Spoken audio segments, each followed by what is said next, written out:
News. This is Inside Tennessee. Good morning and welcome to Inside Tennessee. I'm your moderator, John Becker. We dive into the world of money and politics. Does cash buy access? Does money move voters toward or away from the ballot box? Those are a couple of questions we'll ask our guest and panel. But first, perspective on the record spending in the race to fill the Senate seat held by Bob Corker. Republican Congressman Marsha Blackburn and former Tennessee Governor Phil Bredesen amounts to the most costly race in state history, and the spending isn't over. Here's 10 News reporter Shannon Smith. Almost $70 million to fund two candidates' campaigns is unheard of in Tennessee. No, I'd love to have a client spend $35 to $70 million, but no, I've never seen anything like this. Gary Drennan has done consulting work for about 100 political campaigns in East Tennessee. So the biggest cost is certainly TV ads. They're spending money on digital advertising at this point in the games. He says the money to fund their campaigns comes from more than one source. You're seeing a lot of third-party spending, which means that there are no limits to the amount that individuals can give. But if that $70 million was given elsewhere, what change could it make in Tennessee? So Habitat in Loudoun County spends, to build a new home for somebody, they spend about $120,000. That's about 583 Habitat for Humanity houses. $70 million can also pay 1 year of salary for 1,461 teachers, a year of groceries for 4,658 families, 1 year of tuition at UT for 5,382 students,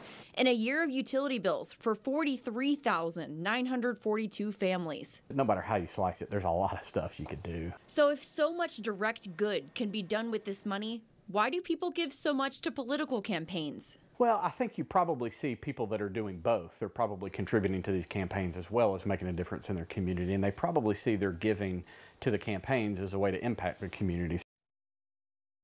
Shannon Smith on the story. Gary Drennan, a political activist and a guy who's helped strategize for campaigns, helping us out with that breakdown. Our guest this morning, Dr. Cahill, who is the Associate Director for the Howard Baker Center for Public Policy. Nice to have you with us. Thank you for having me. Tom Ingram is back with us as well. Longtime political strategist, one-time Chief of Staff for U.S. Senator I almost said Tom Alexander. It's Lamar Alexander. Glad to be here.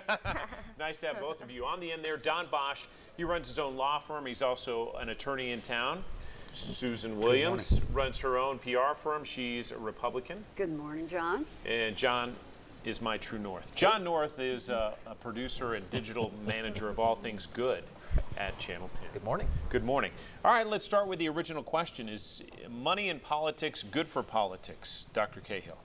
So this is an interesting question that we have struggled with since even before the nation's founding. In 1739, actually, George Washington was running for the House of Burgess, and as part of his campaign strategy, he gave guests everything from rum to money to sort of promote his cause. And so the question of whether or not how money and politics should be intertwined and how closely is one we struggle with. And actually, some of the earliest legislation that we deal with now started in 1911. And so this is an evolving question. I think that the biggest concern is that those with the most money potentially have more influence, and that goes against our democratic notions of everybody having an equal say in the way that we're governed. Does money buy access, Tom? Not as much as you think. I think the problem with money is that it keeps a lot of people out of politics. It creates very unlevel playing fields. And it makes our campaigns too long, and makes it very difficult to really understand and know the candidates. Is the amount of money that we're seeing in particular in this U.S. Senate race surprising to either of you? It's not surprising. It's obscene, but not surprising. Disheartening would be another word that comes to mind. Yeah, I would agree with that. So as you've already reported, it's the most spending in state history on an individual race, and that's on trend for the country, actually. So it's projected that there's going to be $5 billion spent on this midterm election, which is the most spent in any midterm election in U.S. history. And as our panel starts to weigh in, just a quick definition for us, because we hear a lot of terms tossed around when it comes to money in politics, super PAC and PAC. you want to make sure that we're clear on the differences. Right. So a PAC a PAC stands for Political Action Committee, and those political action committees are actually a little bit older, and they are made up of corporate and labor donors, and so they can give up to $5,000 to any individual candidate's campaign. Now, a super PAC is something that we started talking about after the 2010 Citizen United case. A super PAC can spend an unlimited amount of money to support a candidate as long as it doesn't coordinate with that candidate's campaign. So it's sort of an independent interest, but it can spend an unlimited amount of money. And it doesn't have to disclose the donors to the super PAC as well. That's right. So this is known, has been called dark money. So Tom, break down the Senate race. We believe that by Tuesday, about $80 million is going to get spent between Bredesen and Blackburn. And of that $80 million, when we're talking about super PACs, PACs, and individual donors, and the candidate money, what does it look like for our average viewer? About $30 million from the candidates and money they have raised or given, and only about $5 million is going to be self-funded in the Senate race, and that's by Bredesen. About $30 million, about $50 million, therefore, from outside parties. PACs and super PACs. PACs and super PACs, both of which are bad, both of which give people outside of the state, outside of the course of the campaign, disproportionate influence on the campaign. And Tom, we were talking before the show. There are limits on individual donors, and I don't recall quite what is it 4,400? 2,700 per election. It goes up every cycle. Right, Yeah, so it does. 50, right, tragically, 5,400. So if an individual can give 5,400 total for the general and the primary, what would you suggest in terms of both what candidates can contribute to themselves and possibly what PACs could contribute? Do you have a suggestion of maybe how to manage this so, again, the everyman can have a chance of getting into these races? Yeah, I'm not as concerned about the limit, whether it's 5, 10, 15, 25, as I am the super PACs and PACs that really have a disproportionate influence on our elections.